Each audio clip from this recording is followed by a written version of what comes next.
Hello there. Welcome to Black Dragon Modern Combat, and the class that I'm really working with and currently working on is called Black Dragon Modern Arnis. And so it's my version of Arnis, Eskrima, Kali, and just general weapon, stick, knife, stick and knife club. And we're here located in Albuquerque, New Mexico. It's a beautiful evening. I see there's some new subscribers, and I say thank you. I say thank you to the current and the original subscribers from the very beginning. And it's been a few days, so I try to do these more often, but I hate excuses. It's just I do it as best I can and get here as fast as I can. So now, if you haven't subscribed, no, I'm kidding. Everybody says that. If you haven't gone back and looked at why train with weapons, that there's 3 of those, and so I think 3 videos, and so I think those are very important, and to go back to the beginning, and then you can start working through the really the training, which is the, how to get into the level of application where we're finally at, or applied science of what we're doing. So, but my background, if you're really brand new and haven't seen me, I'll go really fast, is basically in everything. I've seen it, I've done it. Grew up in Seattle during the time that literally, and I'm trying to say anything here, but where Bruce Lee was there. So I go back that far. He was there teaching, going to the University of Washington, and Renton, it was called Voc Tech back then, where I think he's ran into James DeMiles, which is a very cool story, but there's, So, but boy, oh boy, I've done a lot. Still doing it. I'm volunteering, teaching at the community center here, which is super great. It's exciting. I'm finally getting some people coming in, and people are a little, whatever. Everyone's reluctant when it comes to combat. So, and there really is a big difference between really the Filipino martial arts, I'll say, then kind of maybe sort of kind of, and don't hold me to it, but other stuff. And so really because of weapons, but not really, because it's its own world. Let's just be honest about it. I don't want to pretend like it's not. Oh, you know what? I didn't turn on my mics. So give me 1 second here. I'm going to just turn them on and see if it picks it up. So give me a second. Because, as I always say, this is raw and unedited, and I just go for it. So these little mics that connect to your phone. Anyways, once again, my name's David Akrish, and I've been involved in both really a lot of Chinese. This might be dead, so hey, it doesn't really matter, does it? Chinese, I mean everything, but a lot of Chinese martial arts, Charlie Fat, Wing Chun, and other things, and styles. And a lot of Filipino, so since I was 17, so it was a long time ago. I've never stopped, so I'm not one of those people who do something and then stop, and then start 30 years later and tell you they've been doing it for 30 years. That's just, a lot of people try to pull that one on me. And you should be able to look at someone and go, looks like they've been doing that for a really long time. The way they move, the way their body moves, their knowledge, I don't know, I can tell. And even putting in the basic training. People want to skip. I had a guy come in, and I don't know if I already talked about this, but we're going to spar. And I'm like, go to a boxing gym. You want to spar? And they won't even let you spar. You can't just walk into something and start. It's just, maybe it's not the person's fault, but it kind of is, because you use your brain. And you have to start at the bottom just like anybody else in the mail room, which is fine. The cool thing about the Filipino is it's not really starting in the mail room. You're really starting at least mid-level to high level in the building, and working your way up from there. So that's the super cool thing. It's what I believe in. I believe in a weapon, and my focus is on personal responsibility. And when I say personal responsibility is one of my sayings, and empowering life and protecting our communities. I put out a safety talk all the time. Nobody, well, some people showed up once, but people don't, it just doesn't seem to be at the priority of where we're at in life, but maybe for some people, I can't help it. But I'm going to keep putting it out. I'm going to keep just doing what I do these videos. Sometimes I'm going to do kind of like a product review, which I talked about with my Mokjong, which I got these spring-loaded arms. That's been really, really interesting. So it's worthy of just kind of going over a few things with that and just see what it looks like. And not trying to sell you on them or anything like that, but it might be very interesting just to see it and go, oh, that's another aspect that you don't see very much of. Anyways, I have one of my favorite, and I taped it because when you strike these rattan sticks, rattan, they do start shredding.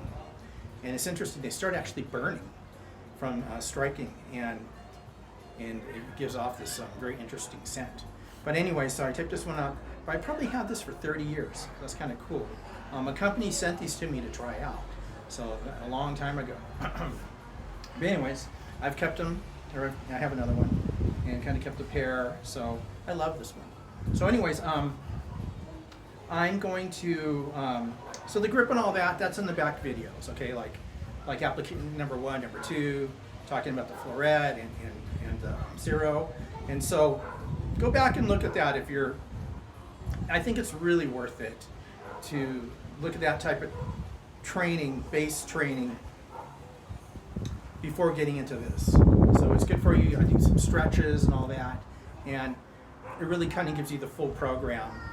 So you don't get hurt, your body's starting to get condition, feeling what it feels like, especially if you're just not used to moving something, correct grip and structure. So I talk about all that. So I think it's worth it. So anyways, but that's just me. That's why I put them out. So that's the very beginning. Now, if you have any questions, please write me. Oh my God, I've been saying this since I started the thing. Nobody, send me a comment. I don't care about a comment. If you have a question, maybe that's better. Or a comment is fine. But anything, just a little bit of about yourself if you want, and where you're coming from, what you're looking for, and maybe I could even adjust things that you go, well, I want to see more knife stuff, or empty hand. Sorry about that. Just neighborhood stuff. It's Saturday night. But so it'd be nice to hear from anybody. Okay, so that's over with. So the last class or lesson was about striking with the hand, doing a 1, doing a 2, kind of a review. Go back and look at it. I think that was number 8. So number 9 is staying on one side, and instead of using the palm, I hope you can hear me. Oh, good, they stopped. Is I'm going to use the knife edge of my hand for the empty hand strikes. So this is a little more, it's just different, and can cause a different type of pain, I guess you could say. And so when you're using something that's more dense and confined, it's different than something that's more open, like hitting somebody with a pillow or hitting somebody with a steering stick. And so there's just a difference, and that's what this becomes. Even though the palm can be, it's just powerful in its own right of moving something out of the way or controlling or moving into a grip. So there's so much about the palm that's amazing. I say more than anything, more than a fist or any type of claw or any type of structure of your hand, that the palm, a loose palm, is really incredible. And it's a big part of at least what I do, but I see it a lot in Filipino martial arts. And so, but here we're going to do more of a knife edge, which is the knife edge of making your hand literally not overly tight, but pretty strong from the elbow up, locked in with your wrist. So if that's a good picture of it, and I turn it over, and we're going to follow the knife line at number 2 in this first combination. So the first combination is a 1, which we've gone over, and then I'm going to strike with the 2, then I'm going to strike with the 1 again. And so it's 1, 2, 1. Again, I look at this as kind of like a boxing combination. You can't just do 3 and walk away and say, I got it. You got to put time into it. I put 47 years into these strikes, and I'm doing it right now. So put a little bit of time into it, and it'll pay off. So 1, 2, and another 1. 1, 2, 1. Okay, so it's a 1, 2, 1 combination. 1, 2, then 1. And notice where this hand goes in the beginning, I'm getting it out of the way because you have to think of this as a blade. So if my hand's in the way and I'm going to hit it, that's not good. So I have to be really aware of where, it's called a live hand. Let's just say the empty hand, the open hand, empty hand, without the weapon, at least at this point. Where is it? So just be aware of where it's at when you're throwing the first strike. When you're throwing any strike with a weapon, where's it at? It's right here. So just let it kind of float right here. It's a good place, kind of its home, it's safe. And the weapon goes in front. Then as I pull back, I'm going to just bring it up, maybe turn a little bit, and then do a slice. This is a number 2 strike, and I'm trying to follow the same exact trajectory on all 3 strikes. So at this point, think of more like target practice instead of like where am I hitting on the body. It doesn't matter at this point. But if I'm striking here and I'm hitting at a point, that's right here, I call it a node, strike the same node and strike the same node again. Make sense? Yes. Now we're going to do the other side. The other side, if we did 1, 2, 1, if I'm starting from the opposite side, it's just the mirrored side, where I'm going to do a 2 and drop down, strike with a 1.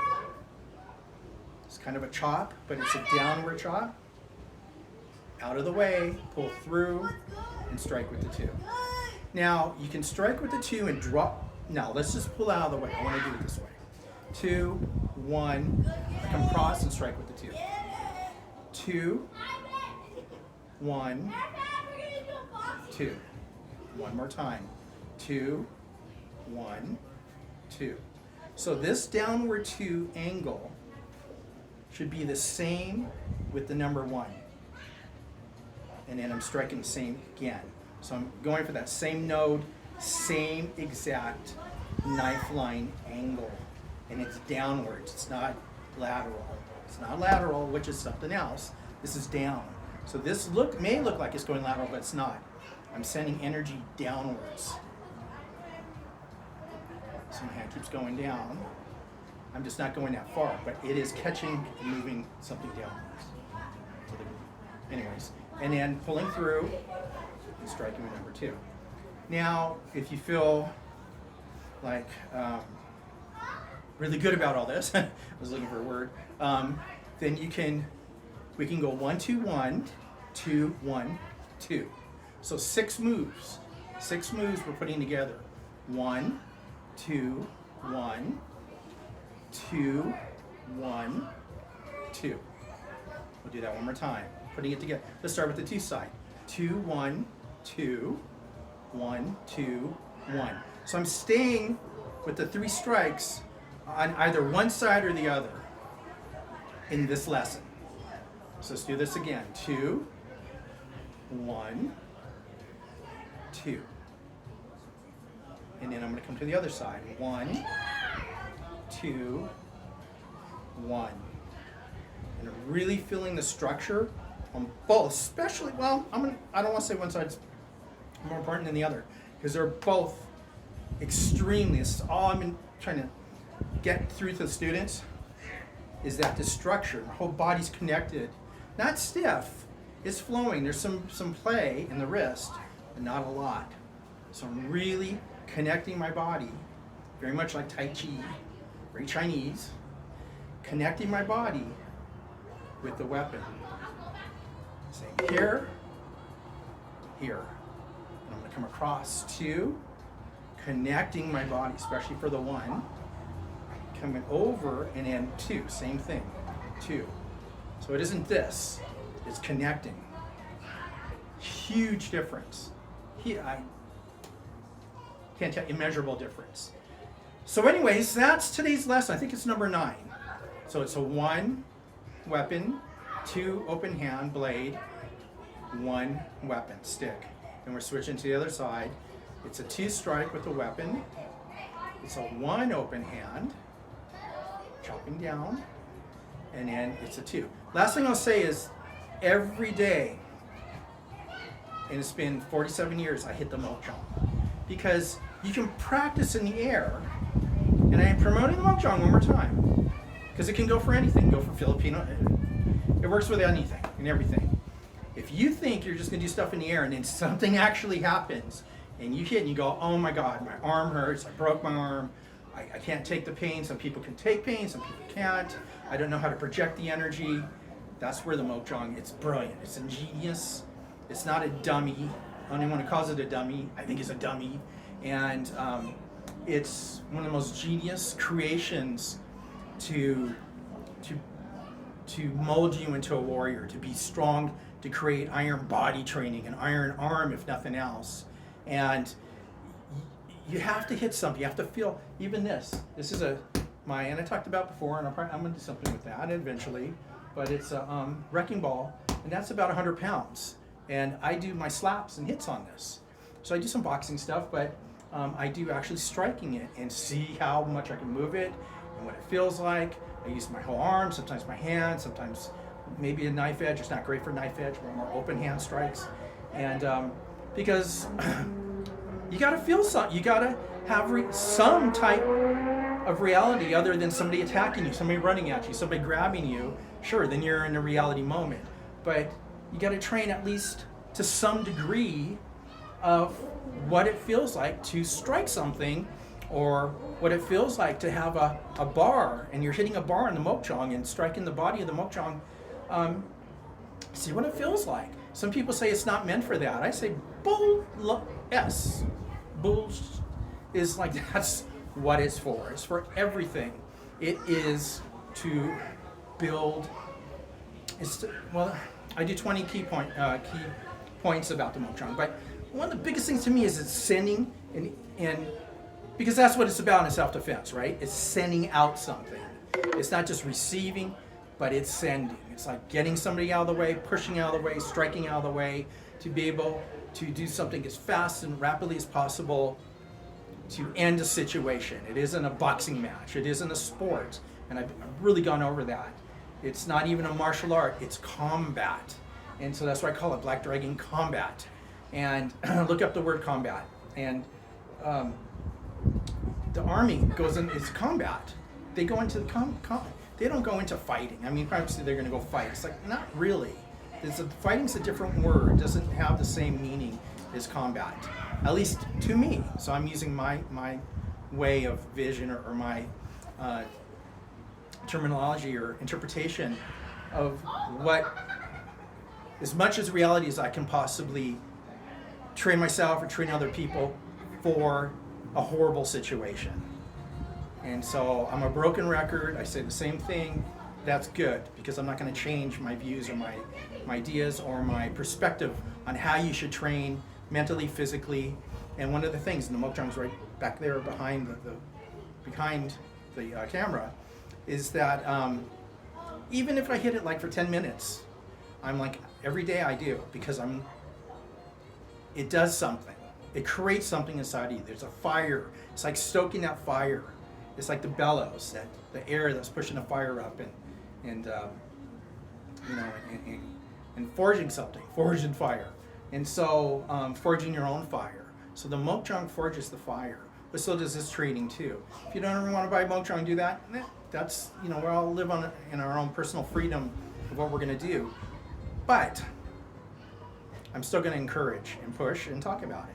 And so the reason I'm saying all that is because we're doing an open hand strike, and it looks cool in the air, but what does it really feel like? Can you really apply it?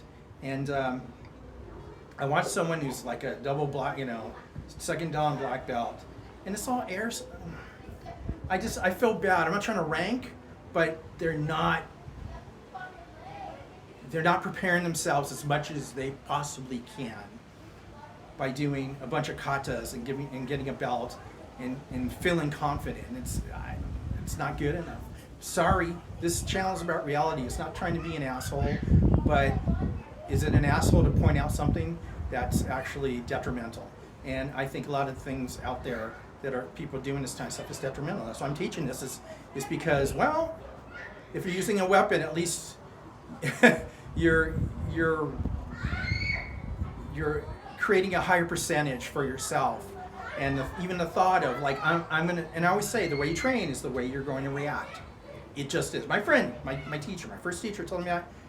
It's the truth. You are going to do what you are training to do. That's just it. You know, I talked about the other time about the jiu-jitsu guy brought the guy to the ground on the cement. I'm like, okay, that's what he's trained to do.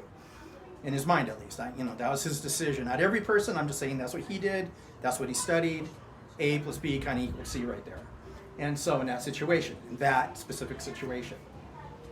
And so, I mean, people carry knives, you can take one style and still have a knife and say, I'm just going to pull it, and that's probably smarter because, not the knife, but that you're thinking in a different way that's just, well, there's a real reality. And so, training with weapons and putting a weapon, that just gives you an advantage. It gives you a higher percentage. And training with the bokjong and training your body and what it feels like to strike something, move it, move the chi, move the ki, whatever you want to call it, and be able to take pain. And I don't want to say to take it and absorb it, but to be able to, it's a really interesting idea of pain because it does kind of hurt, or it does, I don't know. There's points when I think you don't really, you understand what pain is and you can actually mitigate it in a sense. And so, I mean, that's a much higher level thinking and ability, but it's attainable. And but for the most part, just feeling like, oh, I can hit the mokjong and smack it and hit it and go, oh, it doesn't hurt. I don't even bruise. I was thinking, I'm hitting it as hard as I can. I don't bruise anymore because I feel like you learn an energetic thing of sending. And that's what I'm saying. It's really about absorbing. It's about sending. Because something's bad in your way, you want it out of the way. That's about as simple as it can freaking get. And so that's what this is. Things are going that way, not this way. And so, but the empty hand thing is really important to me, and to be have the ability, both this and your legs, And so, anyways, that's it for the night, and I will be back with. It's not going to really get. It's just going to be augmentations or variations of what we're doing with the 1 and the 2 and empty hand and all that. So, it's a really good. I don't want to say start because you can end with this too, but it's a really good place to be to finally learn about weapons and about close quarter combat and just have some movements under your belt, so you feel like you have something in case something ever happens in your life. Anyways, I wish you the best, and I hope to hear from you. And I'm signing off. Have a nice evening. Take care. Bye bye.